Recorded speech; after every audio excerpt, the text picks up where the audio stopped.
अस्सलाम वालेकुम। आज हम बात करेंगे H2 हिस्टामिन रिसेप्टर ब्लॉकर्स के बारे में। Please pause the video and read this. Okay, let's get started. So थोड़ा-सा हम इंट्रोडक्शन के तौर पे रिवाइज़ कर लेते हैं थोड़ी-सी फिज़ियोलॉजी। तो बेसिकली जो हमारे स्टमक में एसिड बनता है, हाइड्रोक्लोरिक एसिड बनता है, वो पैराइटल सेल्स से बनता है, जो कि गैस्ट्रिक म्यूकोज़ा में शामिल होते हैं। तो इनकी स्टिम्युलेशन में एसिटाइलकोलिन, हिस्टामिन और गैस्ट्रिन का रोल होता है। तो ये जो दवाइयों की क्लास है, ये इसका फ़ोकस होता है हिस्टामिन वाले एस्पेक्ट पे ऑब्वियसली। तो receptor mediated binding of acetylcholine, histamine और गैस्ट्रिन अल्टीमेटली आपके जो प्रोटॉन पंप है, उसको स्टिम्युलेट करते हैं to secrete hydrogen ions in exchange for potassium into the lumen of the stomach. इसको हाइड्रोजन पोटेशियम एटीपीएस पंप कहते हैं या प्रोटॉन पंप कहते हैं, ठीक है? तो आपको ये अंडरस्टैंड करना है कि एसिटाइलकोलिन और हिस्टामिन 2 न्यूरोट्रांसमीटर्स हैं। उनका ख़ास तौर पे रोल है, गैस्ट्रिन का रोल है और अल्टीमेटली ये होता है कि जब ये सारे स्टिमुलेट कर लेते हैं पैराइटल सेल्स को, तो अल्टीमेटली क्या होता है कि प्रोटॉन पंप अपना काम करता है और स्टमक एसिड बनता है। फिजियोलॉजी रिवाइज कर रहे हैं तो ये भी याद रखें कि प्रोस्टाग्लैंडिन ई 2 और सोमैटोस्टैटिन जो है वो उनका ऑपोजिट रोल है, वो स्टमक एसिड सिक्रीशन को कम करते हैं, ठीक है? अब हिस्टामिन जो है, अब आप इस पिक्चर को अब आप देखें, ठीक है? पैराइटल सेल्स के ऊपर हिस्टामिन के अटैचमेंट के लिए रिसेप्टर मौजूद है और होता ये है कि जब हिस्टामिन इसके साथ बाइंड करता है, तो एडिनालाइल साइक्लेज की एक्टिवेशन होती है एंड व्हेयरएज़ जो प्रोस्टाग्लैंडिन ई 2 है, वो इसी एंजाइम को इनहिबिट करता है। गैस्ट्रिन और एसिटाइलकोलिन जो होते हैं, they act by inducing an increase in intracellular calcium levels, ठीक है? This is just for your interest. तो although antagonists of the histamine H2 receptors block the actions of histamines at all H2 receptors। जैसे कि आपको मैं अब अगली slide में बताऊंगी कि सिर्फ स्टमक नहीं है जिधर ये वाले रिसेप्टर मौजूद होते हैं, लेकिन ये वाली जो मेडिकेशन है वो मोस्टली यहीं पे काम करती है और इसका रोल भी यहीं यूज़ होता है कि ख़ास तौर पे जो नॉक्टर्नल एसिड सिक्रीशन है जो लोगों को बॉदर करती है, उसके लिए ये मेडिकेशन एडवाइस होती है। और वैसे भी ड्यू टू डिफरेंट कंडीशंस अगर आप गैस्ट्रिक एसिड सिक्रीशन को कम करना चाहते हैं, तो ये मेडिकेशन यूज़ होती है।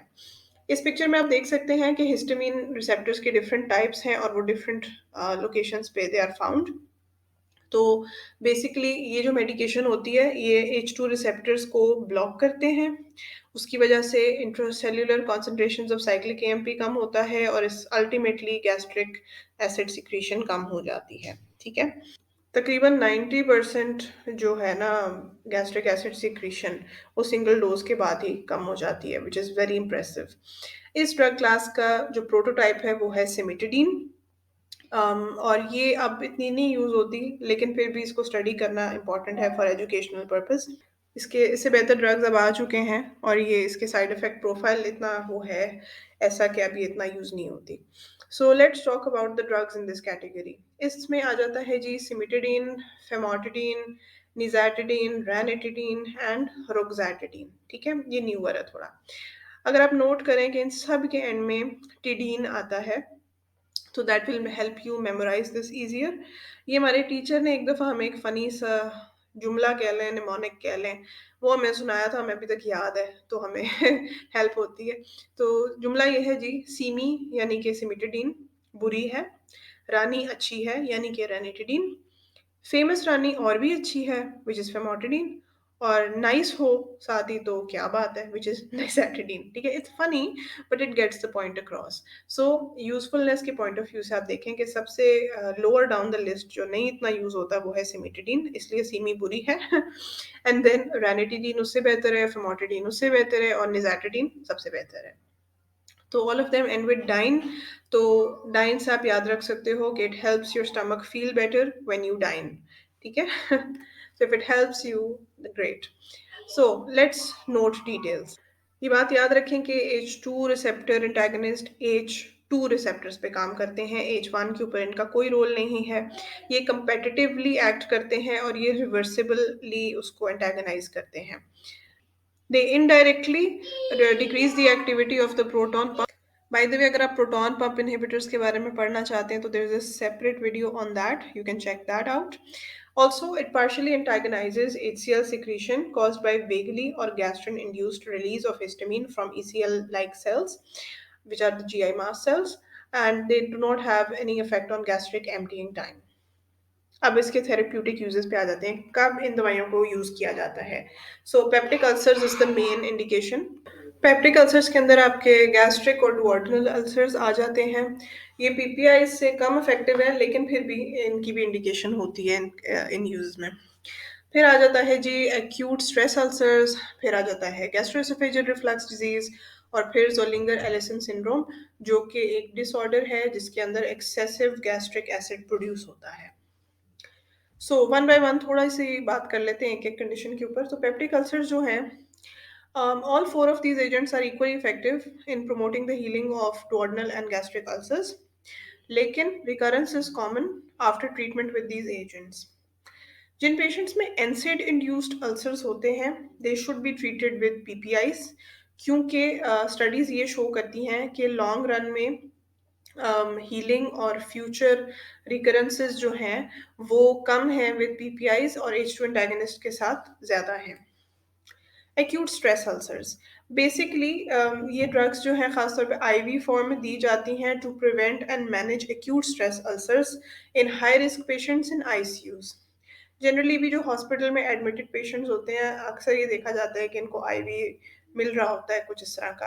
अब वैसे तो प्रोटॉन पंप इनहिबिटर्स मिलते हैं, लेकिन ये भी मिल सकते हैं.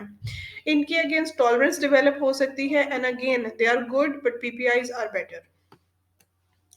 फिर आ जाता है गैस्ट्रोएसोफेजियल रिफ्लक्स डिजीज. तो low dose of H2 blockers are available over the counter, and they are effective in the prevention and treatment of GERD in about 50% patients.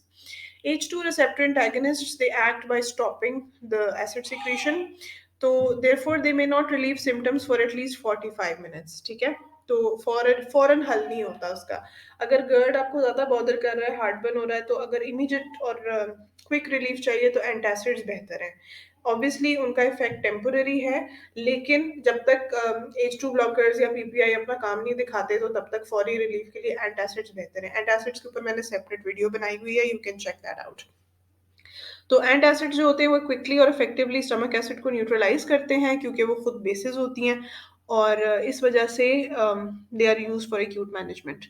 Anyway, again जैसे कि बाकी केसेस में मैंने कहा कि इसके लिए भी पीपीआई ज़्यादा प्रेफर किए जाते हैं, लेकिन ये भी एक ऑप्शन है. समटाइम्स गर्ड में सिर्फ पीपीआई से भी फ़ायदा नहीं होता, तो डॉक्टर अक्सर दिन के टाइम आपको पीपीआई लेने के लिए कहते हैं और शाम के टाइम H2 ब्लॉकर्स कहते हैं. Now let's talk about pharmacokinetics. अब मैं एक एक एजेंट के बारे में थोड़ा थोड़ा आपको बताऊंगी. तो सिमिटिडीन पे आते हैं. सिमिटिडीन ओरली दी जाती है. ये ब्रेस्ट मिल्क में आ जाती है, प्लेसेंटा को क्रॉस कर सकती है, तो it is not indicated in lactation and pregnant females. उसके अलावा ये कि ये यूरिन में ज़्यादातर एक्सक्रीट होती है. ये साइटोक्रोम P450 एंजाइम को इनहिबिट करती है, जिसकी वजह से इसके काफ़ी सारे ड्रग इंटरेक्शंस हैं, खास तौर पे warfarin, diazepam, phenytoin, quinidine, carbamazepine, theophylline और इमिप्रामिन. जिन लोगों को किडनी के और लिवर के मसाइल हैं, उनमें इसकी डोजेज एडजस्ट होनी चाहिए. CSF की पेनिट्रेशन भी होती है एट हाई डोजेज. इसका एक बहुत ही कॉमनली टेस्टेड MCQs में आता है साइड इफेक्ट, वो है anti androgenic side effect and prolactin stimulating side effect, जिसका बेसिकली मतलब ये है कि ये गायनेकोमास्टिया करा सकता है. ठीक है, और गैलेक्टोरिया भी करा सकता है. सो ये कैसे कराता है? Cimetidine inhibits the binding of dihydrotestosterone to androgen receptors, and it inhibits the metabolism of estradiol. और दोनों की दोनों चीज़ों से ये होता है कि एंड्रोजन और एस्ट्रोजन का बैलेंस ख़राब होता है in men, and it increases their prolactin levels. अगर क्रॉनिकली ये यूज़ होगा तो गायनेकोमास्टिया और इम्पोर्टेंस हो सकती है मेल्स में, और फीमेल्स में गैलेक्टोरिया ज़्यादा कॉमन है. फिर let's talk about ranitidine. Ranitidine compare to cimetidine 5 to 10 times ज़्यादा पोटेंट है. इसके साइड इफ़ेक्ट्स भी कम हैं. इसके अंदर ये वाले साइड इफ़ेक्ट्स नहीं है, एंटी एंड्रोजेनिक और प्रोलैक्टिन स्टिमुलेटिंग साइड इफ़ेक्ट्स. ठीक है, तो ऑब्वियसली तो ये सिमिटिडीन से तो सुपीरियर ही है. अनलाइक सिमिटिडीन, ये इनहिबिट भी नहीं करता लिवर के एंजाइम सिस्टम्स को, तो वो भी प्लस पॉइंट है, इसीलिए इसके ड्रग इंटरेक्शंस कम है। फिर आते हैं फेमोटिडिन के ऊपर। Famotidine is about 20 to 50 times more effective than cimetidine, 30 to 20 times more potent than ranitidine. It is similar to ranitidine in its action. फिर आ जाता है निज़ाइटिडीन। निज़ाइटिडीन जो है वो थोड़ा सा डिफरेंट है इन द सेंस कि बाकी सारे लिवर से मेटाबोलाइज होते हैं, लेकिन ये किडनी से होता है। इसकी 100% है तकरीबन bioavailability due to minimal first pass effect. Now how to take this medication. इसको जिस तरह पीपीआई लेते हैं ना कि खाना खाने से 30 मिनट्स पहले, इसका भी वही है। तो इसमें यह है कि पेशेंट को काउंसल करना है कि आपने ब्रेकफास्ट से 30 मिनट्स पहले या whatever is the biggest meal of your day, उससे 30 मिनट्स पहले इसको लेना है। साइड इफेक्ट्स, सिमिटिडीन के सबसे ज़्यादा साइड इफेक्ट्स हैं। वो P450 इनहिबिटर भी है, उसके ड्रग इंटरेक्शंस भी हैं, गायनेकोमास्टिया भी कराता है, लिबिडो भी कम करता है, एंड्रोजन्स को डिक्रीज करता है, हेडेक और GI upset is very common. ठीक है, ये कुछ मैंने टेबल बनाए थे just for interest, for information. Please in tables को प्रिस्क्रिप्शन के लिए या सेल्फ मेडिकेशन के लिए कभी भी इस्तेमाल ना करिएगा।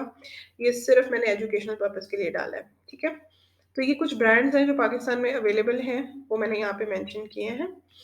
सो इम्पॉर्टेंट बात अब ये है कि जैसे-जैसे अब अपडेट हो गया सारा कुछ, यू शुड नो कि 2020 में एफडीए ने रेनिटिडीन को मार्केट से रिकॉल कर दिया था और बैन कर दिया था इसका इस्तेमाल। रीज़न बीइंग के दे थॉट कि उसका एक कंपोनेंट है जो कि कार्सिनोजेनिक पोटेंशियल रखता है। लेकिन 2023 के बाद बहुत सारे डॉक्टर्स ने इसको दोबारा सेफ डिक्लेयर कर दिया है और बहुत सारे कंट्रीज़ इसको अभी भी यूज़ करते हैं। पर्सनली मैं इसको अब प्रिस्क्राइब नहीं करती। I prefer giving famotidine over this. So also एक और बात ये कि मैंने आपको कहा था कि इसके एंड में डाइन आता है, लेकिन बहुत सारे और भी ड्रग्स हैं जिनके एंड में ये है सफिक्स। तो इसको आप कंफ्यूज ना करिएगा, बेहतर ये है कि आपको सारे नाम से आप फेमिलियर हों, क्योंकि कुछ ड्रग्स हैं जैसे कि क्लोनिडीन, मेडिटोमिडीन, डेक्समेडेटोमिडीन, ये H2 रिसेप्टर ब्लॉकर्स नहीं है, लेकिन शायद अगर आप सिर्फ सफिक्स के ऊपर रहें तो आप कंफ्यूज हो जाएं, ठीक है? ये अल्फा 2 एगोनिस्ट्स हैं। So keep that in mind, and with that I will end this video. अगर आपको अच्छी लगी तो please like it, comment down below if you have any questions and feedback, share the video, subscribe to my channel and follow my Instagram and Facebook profiles. Inshallah I'll be back with another video. Allah Hafiz.